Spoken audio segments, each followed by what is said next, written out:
Conservation de la nature Canada a une longue histoire d'amour, je dirais, avec le fleuve. Depuis des décennies qu'on travaille sur ses berges, sur ses îles.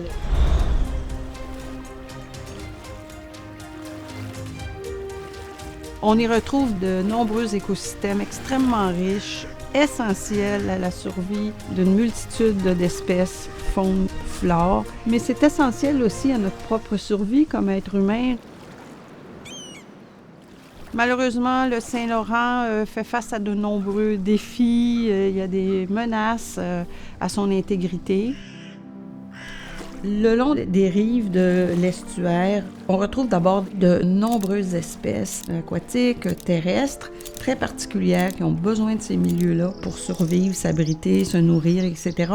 Et les forêts côtières sont très particulières également et qui ont besoin d'être protégées. Ces milieux sont menacés par la fragmentation des habitats, par l'invasion des espèces exotiques, l'érosion côtière, les effets des changements climatiques. Ce sont là vraiment toutes des menaces qui méritent notre attention et qui sont inquiétantes.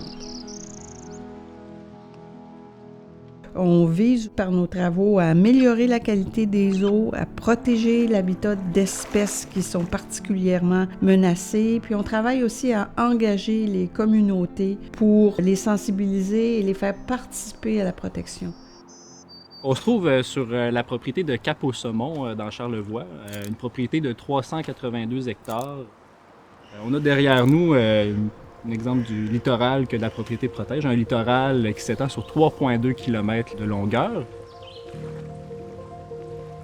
C'est important là, de protéger Cap-au-Saumon parce que c'est une propriété qui est très typique des milieux côtiers.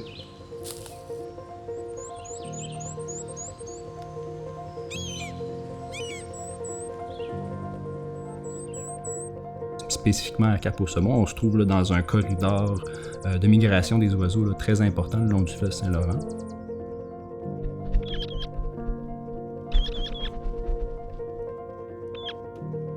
L'idée d'avoir aussi une collaboration avec le CEPAS, c'est d'avoir des yeux sur le terrain, donc avoir un partenaire de confiance qui nous permet de s'assurer que les bienfaits de la propriété seront maintenus à long terme.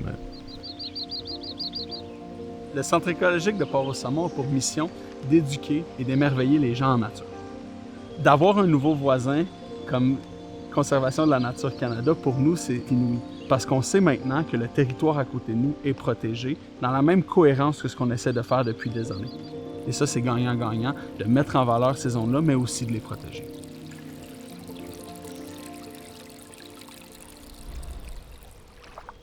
La crise de changement climatique et d'effondrement de la biodiversité menace la nature, la faune, la flore, nous menace aussi. On veut travailler avec la nature pour restaurer et sauvegarder le monde vivant. Donc, on est assez résolu, on est déterminé, on est optimiste aussi. Je dirais que notre plus grande force réside à rassembler de multiples acteurs pour s'attaquer à ces problèmes-là. En protégeant de façon permanente des lieux comme Cap-au-Saumon, on garantit aux générations futures le fait de pouvoir continuer à apprécier et admirer la beauté de la nature.